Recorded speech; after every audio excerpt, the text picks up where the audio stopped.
ایمان کے بعد دنیا میں سب سے بڑی نعمت وہ کسی انسان کو صحت و عافیت کا حاصل ہو جانا ہے۔ اس لیے ہمیں ہر وقت اللہ تعالیٰ سے عافیت کو مانگنا چاہیے۔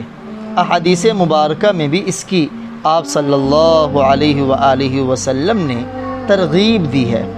چنانچہ ایک موقع پر آپ صلی اللہ علیہ وسلم نے ایک شخص کو یہ دعا مانگتے ہوئے سنا، اللہم انی اسألک الصبر، اے اللہ میں آپ سے صبر کو مانگتا ہوں، یعنی مصیبتوں پر مجھے صبر عطا فرما۔ اب اپنی طرف سے وہ دعا مانگ رہا تھا، لیکن اس لیے تو کہتے ہیں کہ علماء سے تعلق بڑا ضروری۔ بس اوقات انسان کسی چیز کو اپنے لیے بہتر سمجھ رہا ہوتا ہے، حقیقت میں وہ بہتر نہیں ہوتی۔ آپ صلی اللہ علیہ وسلم نے ارشاد فرمایا، تم نے تو اللہ تعالیٰ سے آزمائش کو مانگ لیا، فَاسْأَلُوا الْعَافِيَةَ، تو اللہ سے عافیت کا سوال کرو۔ یعنی ظاہر ہے صبر کی ضرورت انسان کو تب پیش آتی ہے جب کوئی آزمائش اور مصیبت آئے۔ جب آزمائش اور مصیبت آئے گی تو پھر صبر کی ضرورت پڑے گی۔ تو صبر کو اللہ سے مانگنا یہ گویا آزمائشوں کو اللہ جل جلالہ سے مانگنا ہے۔ ایک شخص آپ کی خدمت میں حاضر ہوا، عرض کیا، اللہ کے رسول، تمام دعاؤں میں سے کون سی دعا سب سے زیادہ افضل ہے؟ یعنی مجھے ایسی دعا بتائیں جو تمام دعاؤں میں سب سے زیادہ افضل ہو۔ تو آپ صلی اللہ علیہ وآلہ وسلم نے ارشاد فرمایا، اپنے رب سے دنیا اور آخرت میں عافیت اور معافات کا سوال کیا کرو۔ عافیت یعنی صحت اور تندرستی، معافات یعنی گناہوں سے درگزر۔ وہ شخص دوسرے دن پھر آیا، اس نے وہی سوال کیا، یا رسول اللہ میرے لیے جو دعا سب سے افضل ہے وہ مجھے آپ ارشاد فرمائیں۔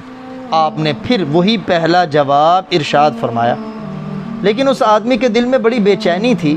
تیسرے دن پھر حاضر ہوا اور وہی سوال دوبارہ کیا، یا رسول اللہ کون سی دعا سب سے افضل ہے؟ تو آپ صلی اللہ علیہ وآلہ وسلم نے ارشاد فرمایا، فَإِذَا أُعْطِيتَ الْعَافِيَةَ فِي الدُّنْيَا وَأُعْطِيتَهَا فِي الْآخِرَةِ فَقَدْ أَفْلَحْتَ، یعنی جب تجھے دنیا اور آخرت میں عافیت نصیب ہو گئی تو تم کامیاب ہو گئے۔ اب ہر بندہ کہتا ہے میں کامیاب ہوں، لیکن اللہ کے نبی فرما رہے ہیں جسے دنیا اور آخرت میں عافیت ملی یہ بندہ حقیقت میں کامیاب ہے۔ یہ روایت جامع ترمذی میں امام ترمذی رحمہ اللہ تعالی نے اس کو بیان فرمایا۔ ایک اور روایت میں آپ صلی اللہ علیہ وسلم کی خدمت میں حضرت عباس رضی اللہ تعالی عنہ حاضر ہوئے اور عرض کیا، یا رسول اللہ مجھے کوئی دعا سکھا دیجئے جو میں مانگا کروں۔ سیدنا عباس پیارے آقا صلی اللہ علیہ وسلم کے تایا جان ہیں۔ آپ کے تایوں میں، چچاؤں میں جو ایمان لائے، ان ایمان لانے والوں میں ایک آپ کے تایا اور سیدنا عباس رضی اللہ تعالیٰ عنہ۔ تو آ کے عرض کیا کہ میرے پیارے بھتیجے، میرے پیارے آقا مجھے کوئی ایسی دعا سکھا دیجئے جو میں مانگا کروں۔ آپ نے ارشاد فرمایا، اللہ سے عافیت کا سوال کیا کریں۔ چند دنوں بعد پھر دوسری مرتبہ حاضر ہوا اور یہی سوال کیا۔